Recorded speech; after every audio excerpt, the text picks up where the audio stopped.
since I became Chancellor is to make working people in all parts of our country better off, to rebuild our schools and our hospitals, to invest in our economy so that everyone has the opportunity to succeed after 14 years of mismanagement and decline by the party opposite, culminating in a £22 billion black hole in the public finances. That was their legacy, and the first job I faced as Chancellor was to set it right. So at the budget last October, and again in the spring, I made the choices necessary to fix the foundations of our economy. And we wasted no time in removing the barriers to growth. The biggest overhaul of our planning system in a generation, launching Britain's first national wealth fund and reforming our pension system to unlock billions of pounds of investment into our economy. We are starting to see the results. The stability that we have provided has helped support 4 cuts in interest rates, saving hundreds of pounds a year for families with a mortgage. Real wages have grown by more in the first 10 months of this Labour government than they did in the first 10 years of Conservative government. And the latest figures show that we are the fastest economy growing in the G7, with countries around the world lining up to do business with Britain again, with new trade deals with India, the United States and with the European Union too. We are renewing Britain. But I know that too many people in too many parts of our country are yet to feel it. This government's task, my task as Chancellor, and the purpose of this spending review is to change that, to ensure that renewal is felt in people's everyday lives, in their jobs and on their high streets. The priorities of this spending review are the priorities of working people, to invest in Britain's security, in Britain's health, and to grow Britain's economy so that working people are better off. Mr. Speaker, today I am allocating the envelope I set out in the spring. I am enormously grateful to my excellent team of officials at the Treasury and to my right honourable friend, the Chief Secretary to the Treasury, for his tireless work throughout this process. Crunching the numbers, looking at the assets and the liabilities. And on that note, can I thank all my Cabinet colleagues for their contribution to this process. They are all assets to this Labour government. In this spending review, total departmental budgets will grow by 2.3% a year in real terms. Compare that to the Conservative choice of austerity. In contrast to our increase of 2.3%, they cut spending by 2.9% per year in 2010. So let's be clear. Austerity was a destructive choice for the fabric of our society. And it was a destructive choice for our economy too, choking off investment and demand, creating a lost decade for growth, wages and living standards. That is their legacy. My choices are different. My choices are Labour choices. The choices in this spending review that are only possible because of my commitment to economic stability and to the decisions that this government has made. The Conservatives' fiscal rules guaranteed neither stability nor investment, and that is why I changed them. My fiscal rules are non-negotiable, and they are the foundation of stability and of investment. My first rule is for stability, that day-to-day government spending should be paid for through tax receipts. That is the sound economic choice, and it is also the fair choice, because it is not right to expect our children and future generations to pay for the services that we rely on today. This first rule allows me, as I set out in the budget last year, to allocate £190 billion more to the day-to-day running of our public services over the course of this spending review, compared to the plans of the previous government. My second fiscal rule enables me to invest in Britain's economic renewal while getting public debt down on a downward path. The rule has allowed me to increase public investment by over £100 billion in the autumn and a further £13 billion in the spring. Investment to rebuild our transport networks, to rebuild our defence capability and to rebuild our energy security. In short, to grow our economy. Mr. Speaker, I've made my choices. Tough decisions, yes, for stability. Changing Britain's fiscal rules, yes, for investment. And today, delivering that investment for the renewal of Britain. Now it is a time for the parties opposite to make their choices. The spending plans that I am setting out today are only possible because of the decisions that I took in the autumn to raise taxes and the changes to our fiscal rules. Every one of those changes was opposed by the parties opposite.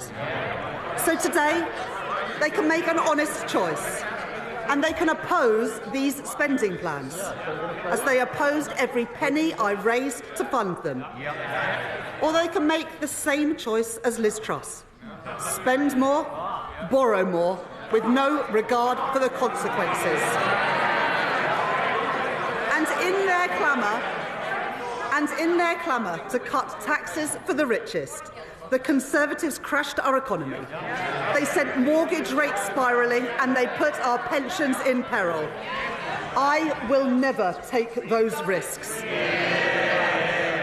And reform, well, they're itching to do the same thing all over again. Now, the member for Clacton may be playing the friend of the workers now, but some of us are old enough to remember when he described the disastrous Liz Truss budget as, and I quote, the best Conservative budget since the 1980s. Mr. Speaker, after the damage is done, he still nods along. They have learnt nothing.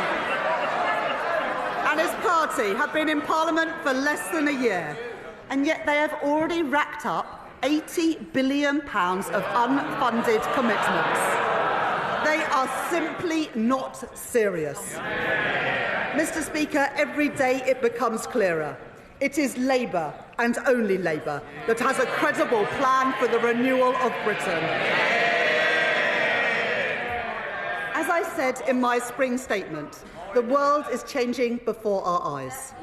And since the spring, the challenges that we face have become even more acute. The signs of our age of insecurity are everywhere. So we are acting on the promise in our plan to change, building renewal on foundations of national security, border security and economic security. As the Prime Minister said earlier this month, a new era in the threats that we face demands a new era for defence and security.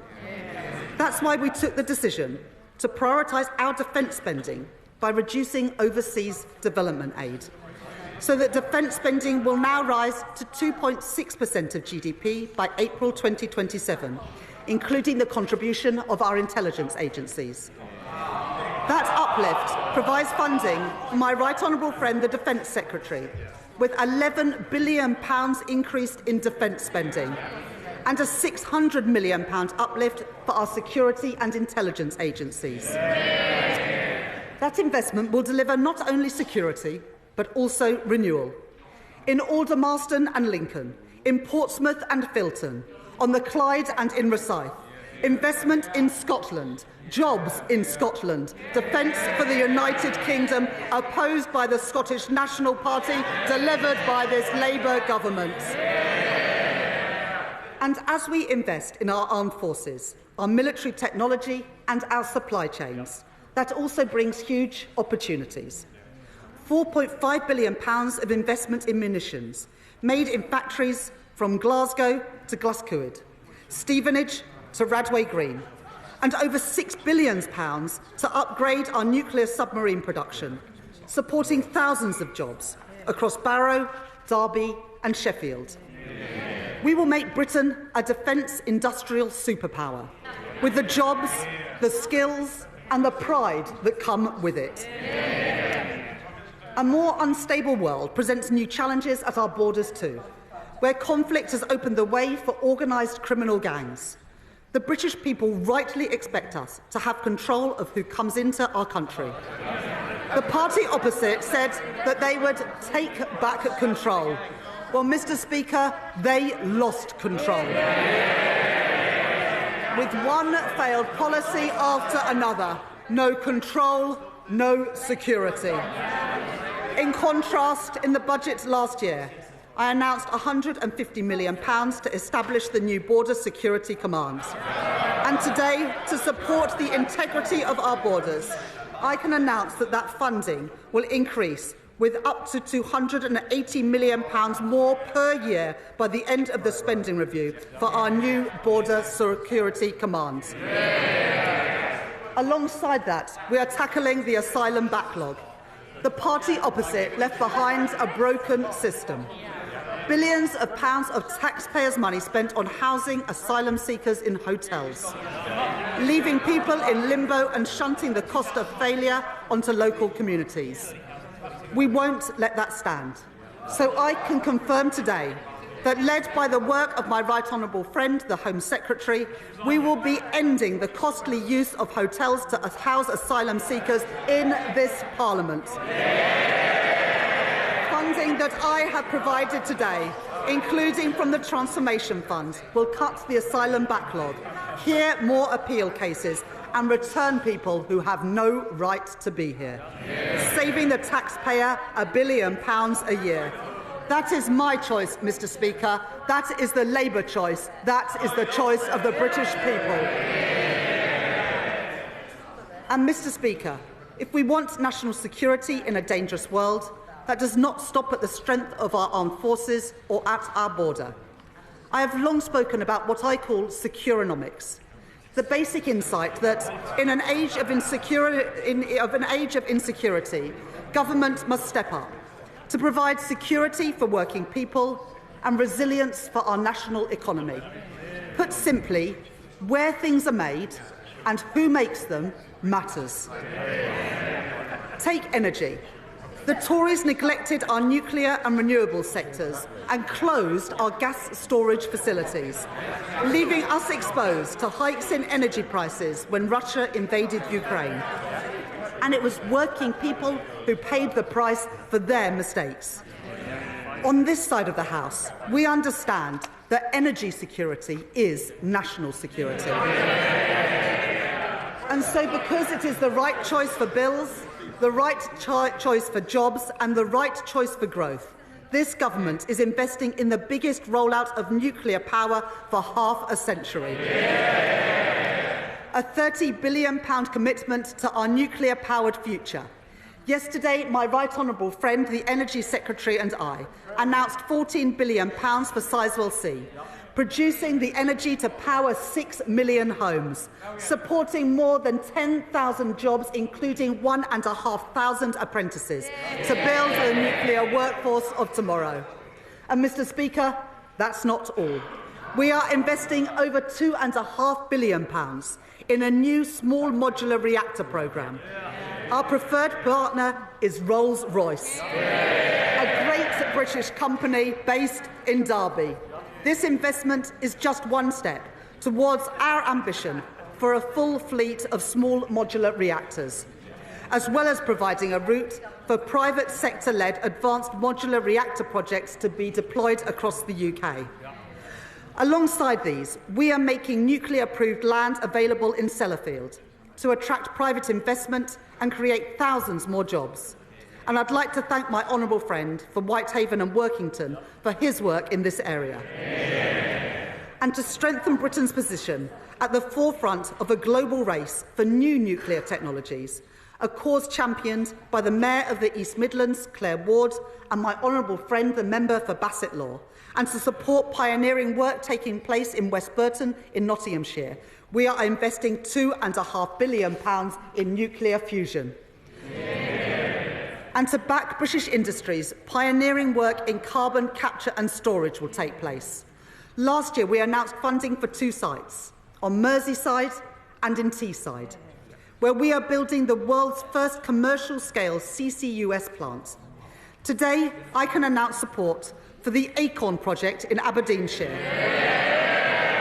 supporting Scotland's transition from oil and gas to low-carbon technology, a challenge and an opportunity well understood by the leader of Scottish Labour, Anas Sarwar, and by my right honourable friend, the Scottish Secretary. And we are also backing the Viking project in Humberside, a cause long supported by my honourable friend, the member for Great Grimsby and Cleethorpes.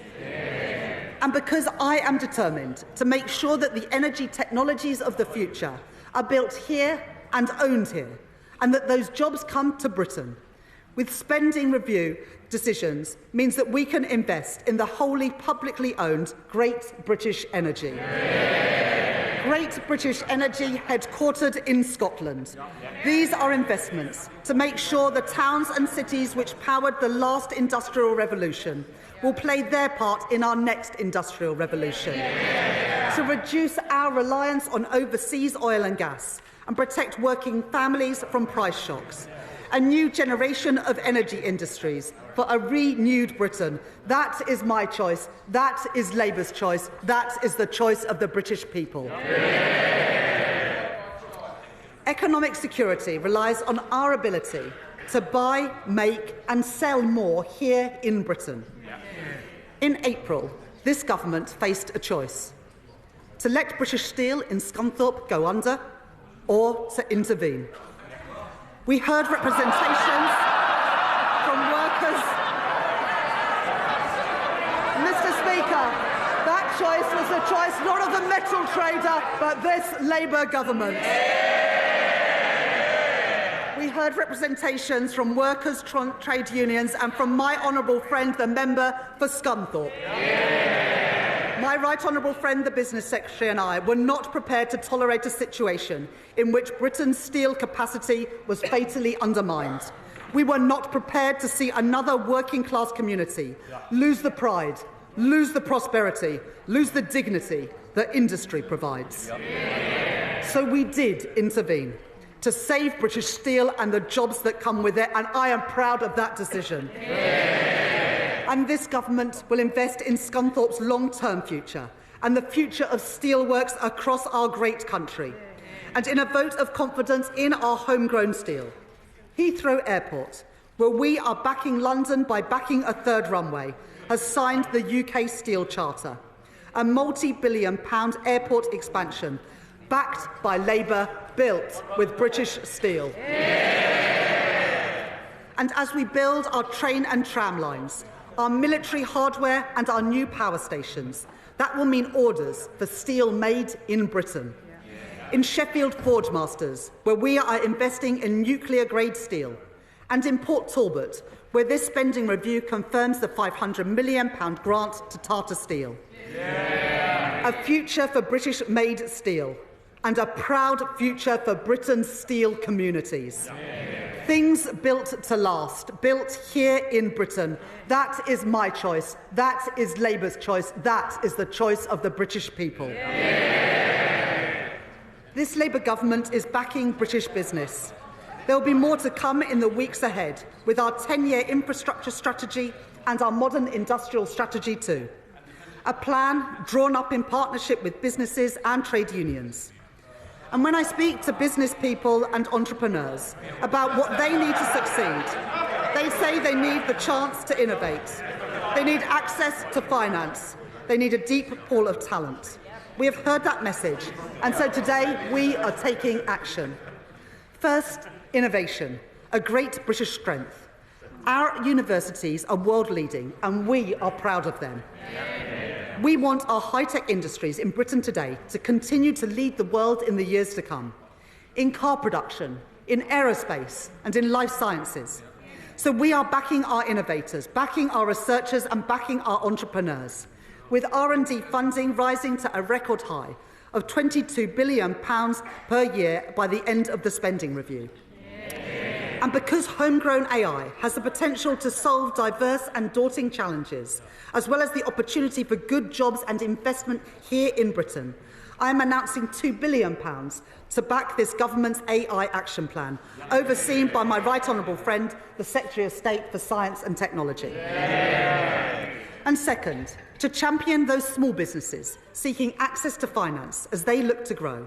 I am increasing the financial firepower of the British Business Bank, a 2/3 increase in its investments, increasing its overall financial capacity to £25.6 billion, to help pioneering businesses start up and to scale up, backing Britain's entrepreneurs, backing Britain's wealth creators.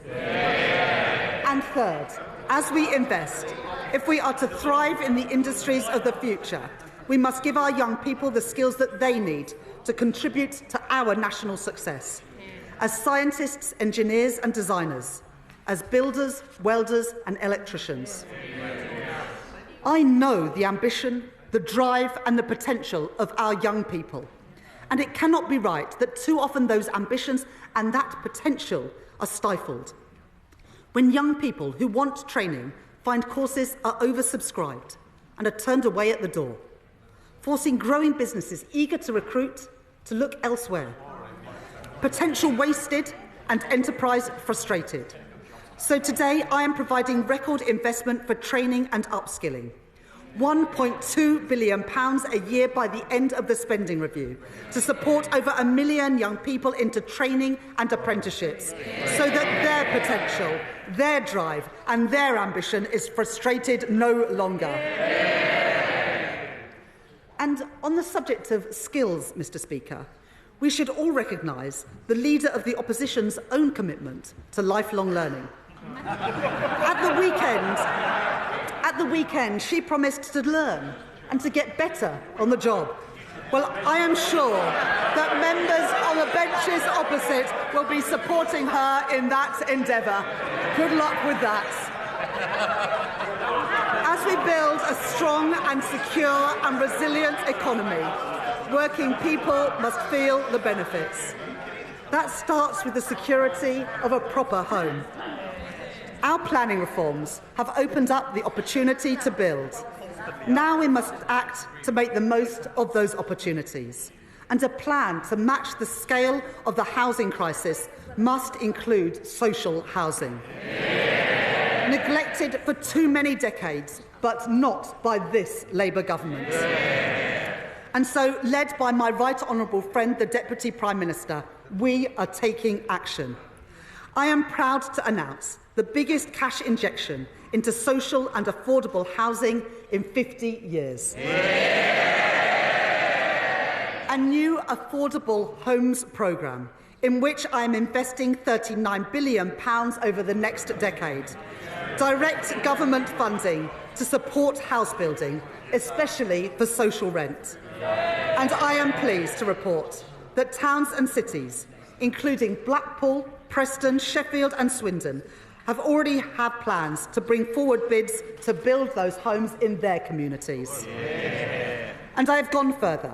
Mr. Speaker, last autumn, I enabled greater use of financial transactions to support investment in our infrastructure, alongside strict guardrails that ensure that money is spent wisely through our public financial institutions.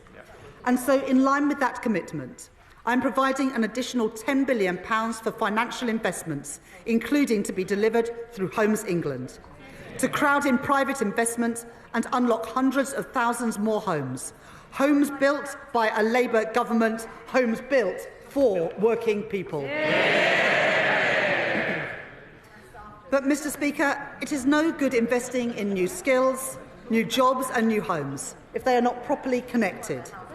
That is why last week, with the support of my right honourable friend, the Transport Secretary, I announced £15 billion of investment to connect our cities and our towns, the biggest ever investment of its kind.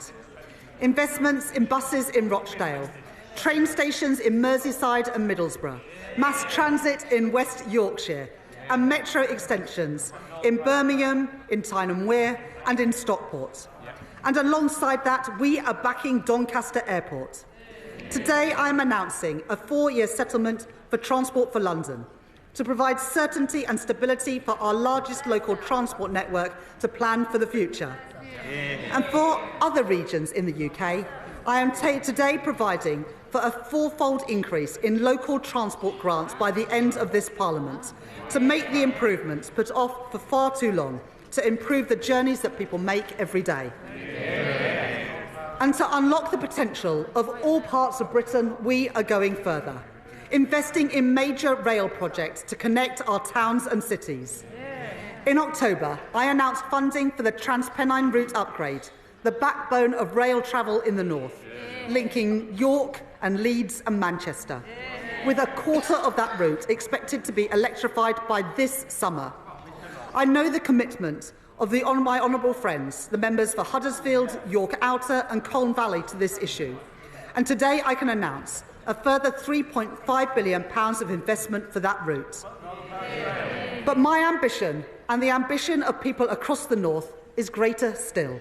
And so, in the coming weeks, I will set out this government's plan to take forward our ambitions for Northern Powerhouse Rail.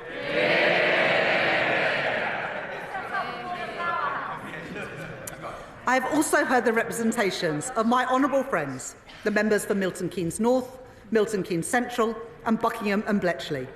And I can tell the House today to connect Oxford and Cambridge and to back Milton Keynes' leading tech sector, I am providing a further £2.5 billion for the continued delivery of East-West Rail. And on a matter I know is of great importance to my honourable friends, the members for Lichfield, Birmingham Northfield and Birmingham Erdington, I can announce today that I am providing funding for the Midlands Rail Hub, the region's biggest and most ambitious rail improvement scheme for generations, strengthening connections from Birmingham across the West Midlands and into Wales too. Mr. Speaker, for 14 years, the Conservatives failed the people of Wales. Those days are over. Following representations from my right honourable friend, the Welsh Secretary, the First Minister for Wales and Welsh Labour MPs, I am pleased to announce today £445 million for railways in Wales over 10 years, including new funding for Padeswood Sidings and Cardiff West Junction. That, Mr. Speaker, is the difference made by two Labour governments working together to undo a generation of underfunding and neglect. This government takes seriously its commitment to investment, jobs and growth in every part of the UK. And I have heard the concerns of my honourable friends, the members for Mid Cheshire and Rossendale and Darwen, and the Mayor of Liverpool City Region, Steve Rotherham, that past governments have underinvested in towns and cities outside of London and the South East.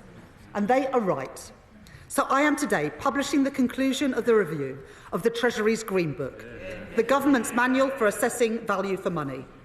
Our new Green Book will support place-based business cases and make sure no region has Treasury guidance wielded against them. I said we would do things differently. I said we wanted growth in all parts of Britain. And, Mr. Speaker, I meant it. Backing our nations and regions means backing our devolved governments. And this spending review provides the largest settlement in real terms since devolution was introduced, with £52 billion for Scotland, £20 billion for Northern Ireland by the end of the spending review, and £23 billion for Wales. And having heard representations from many Welsh Labour colleagues, and because I know the obligation we owe to our industrial communities, I am providing a multi-year settlement of £118 million to keep coal tips safe in Wales. Mr. Speaker, I know the pride that people feel in their communities. I see it everywhere I go. But I also know that for too many people, there is a sense that something has been lost, as high streets have declined, as community spaces have closed, as jobs and opportunities have gone elsewhere. The renewal of Britain must be felt everywhere. Today, I'm pleased to announce additional funding to support up to 350 communities, especially those in the most deprived areas. Funding to improve parks, youth facilities, swimming pools and libraries. Supporting councils' fight back against graffiti and fly tipping, including in Blackpool South, in Stockport, in Stoke Central, in Swindon North and in Newcastle upon Tyne East and Wallsend. And there's more. Job creation and community assets are vital to our growth mission. But too often, regeneration projects are held back, gathering dust in bureaucratic limbo. We are changing that. We will establish a growth mission fund to expedite local projects that are important for growth. Projects like Southport Pier, an iconic symbol of coastal heritage which has stood empty since 2022. Kilcody's seafront and High Street, where investment would create jobs and new business opportunities. And plans for Peterborough's new sports quarter to drive activity and community cohesion. Because people deserve a government which shares their ambition for their communities. To deliver renewal, to deliver growth, to deliver opportunity. And that is what you get with a Labour government. If people are to feel pride in their community, enjoyed their public spaces and spend time on their high streets, they must feel safe when they do so. Safe in the knowledge that when people break the law, they feel the full force of the law. But the party opposite left our prisons overflowing and on the brink of collapse. And they left it to us to deal with the consequences. We are taking the necessary action. So with my right honourable friend, the Justice Secretary, we have announced that we are investing £7 billion to fund 14,000 new prison places and putting up to £700 million per year into reform of the probation system too. Today, I will do more. I am increasing police spending power by an average 2.3% per year in real terms over the spending review period. To protect our people, our homes and our streets. That is more than £2 billion, supporting us to meet our plan for change commitment of putting 13,000 additional police officers, PCSOs and special constables into neighbour policing roles across England and Wales. And as well as every place, I am determined that every family feels the benefits of Britain's renewal. Falling interest rates, supported by our commitment to economic stability, are already saving many families hundreds of pounds a month on their mortgage. I have accepted pay review body recommendations for pay in our armed forces, for our nurses, our teachers and our prison officers, giving public sector workers the fair pay rises that they deserve. And in autumn, I increased the national living wage, a pay rise for around 3 million hard-working people. And this government is doing more. We're banning exploitative zero-hour contracts. We're strengthening statutory sick pay and ending the injustice of unscrupulous fire and rehire practices. Those are my choices. Those are Labour choices. Mr. Speaker, I know that for many people, the cost of living remains a constant challenge, which is why we are capping the cost of school uniforms. And I can tell the House today that I am extending the £3 bus fare cap until at least March 2027. Earlier this week, we announced that over three-quarters of pensioners will receive the winter fuel payment this year. And there is more. To get bills down, not just this winter, but in winters to come, we have expanded the Warm Homes Plan to support thousands more of the UK's poorest households, including providing £7 million to homes in Bradford, £11 million to homes in Rugby, and £30 million to homes in Blackpool. And today I can announce that I will deliver in full our manifesto commitment to upgrade millions of homes, saving families and pensioners across the country up to £600 each and every year off their bills. I am determined to do everything in my power to put more money in people's pockets, to give people security and control in their lives, to make working people better off, and to show them that this government, this Labour government, is on their side. Mr. Speaker, taxpayers work hard for their money, and they expect their government to spend their money with care. So for the first time in 18 years, this government has run a zero-based review, a line-by-line assessment of what government spends, something that the Tories didn't bother to do in 14 years. And as a result of that work, and of our wider drive for efficiencies, led by my right honourable friend, the Chancellor of the Duchy of Lancaster, in this spending review I have found savings.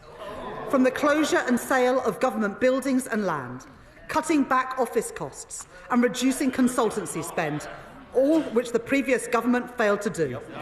Reforms that will make public services more efficient, more productive and more focused on the user. I have been relentless in driving out inefficiencies.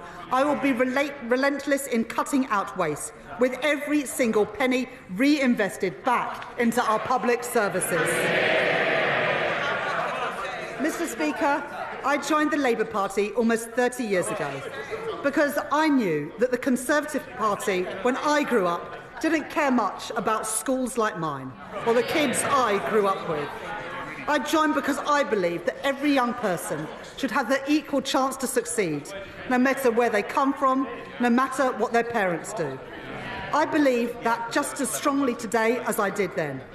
That is why at the budget last autumn, I ended the tax loophole which exempted private schools from VAT and business rates.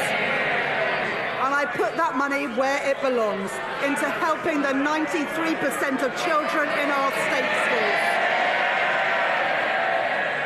Mr. Speaker, they oppose money for their local state schools, and I will always prioritise them. That was my choice. That is the Labour choice.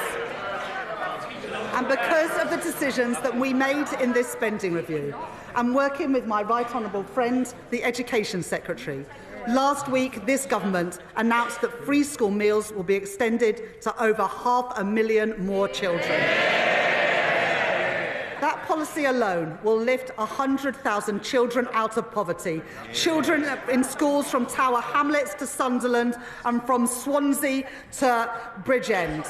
Last year, at Labour Party conference, I was proud to announce the first steps in our plan to deliver breakfast clubs for every child, with an initial rollout to the first 750 schools. And we will continue with that national rollout as part of our manifesto commitment, so that no child goes hungry and every child can have the best chance to thrive and succeed. Yeah. And because I know that a good start in life does not just start at school, I can also announce £370 million for school-based nurseries, to put us firmly on track to meet our plan for change commitment for a record number of children being school-ready.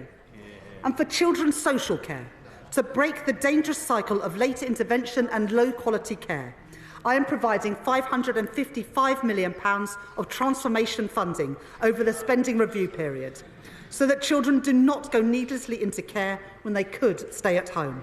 Yeah. And for children where state intervention is necessary, better care and better outcomes. Yeah. And last week I was pleased to announce, with my right honourable friend, the Culture Secretary, that more than £130 million from the Dormant Assets Scheme with the financial services sector will be allocated to fund facilities for our young people, to give every child the chance to take part in music, sport and in drama, to fund libraries in our schools, so that the confidence and the opportunity that those resources open up are no longer the preserve of the privileged few. Those are my choices. They are Labour choices, and they are the choices of the British people. Overall, I am providing a cash uplift of over £4.5 billion a year for additional funding in the core schools budget by the end of the spending review, backing our teachers and backing our kids. Mr. Speaker, people who went to ordinary comprehensives in the 80s and 90s are all too familiar with the experience of being taught in temporary classrooms. And the previous Conservative government oversaw another generation of kids herded into cold and damp buildings as school roofs literally crumbled. It wasn't acceptable when I was at school, and it isn't acceptable now. So I am providing investment rising to nearly £2.3 billion per year to fix our crumbling classrooms.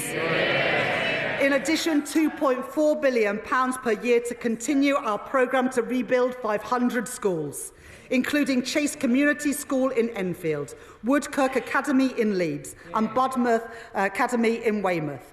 Investing in our young people, investing in Britain's future, investing in opportunity for all. That is Labour's choice.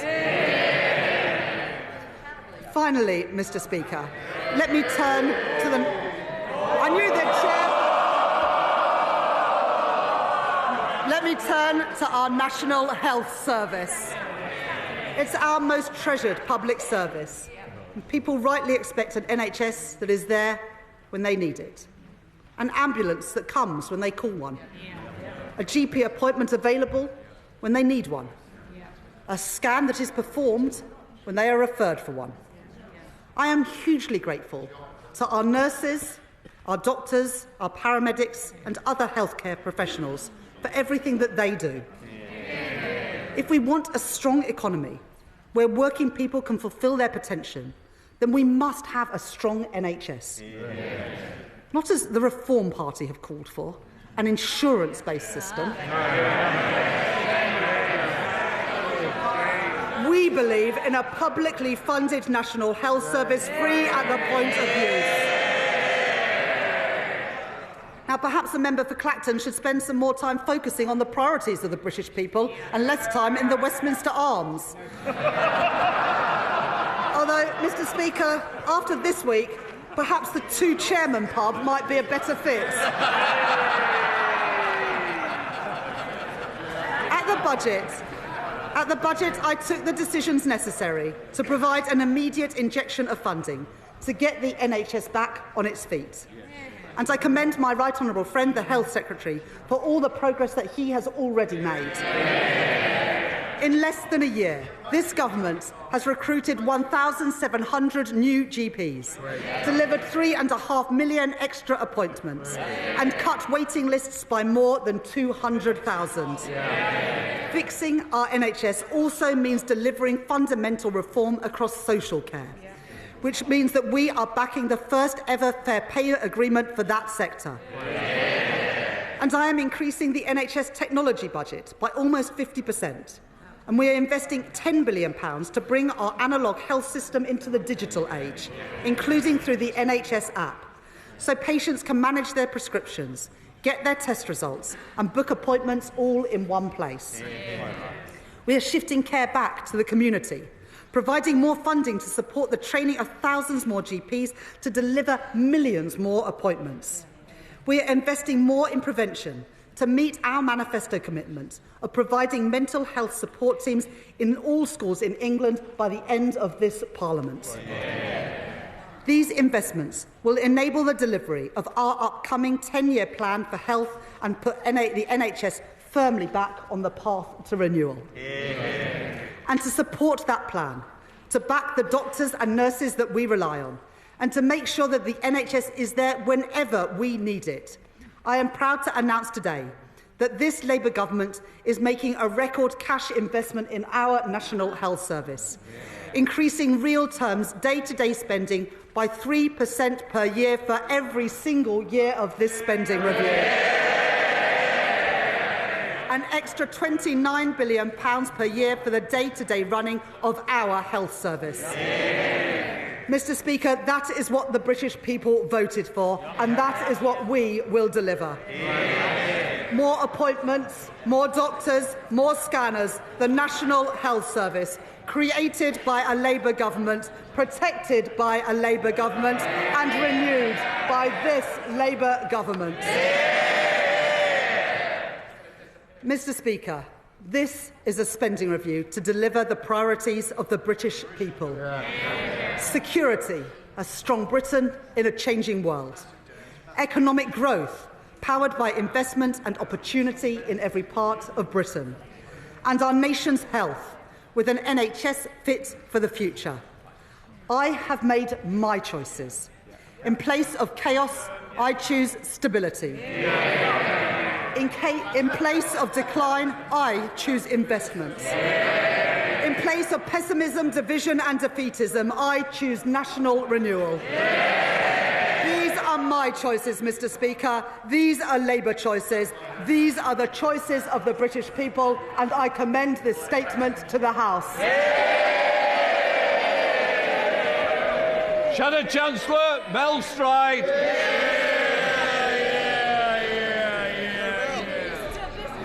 Mr. Speaker, this spending review is not worth the paper that it is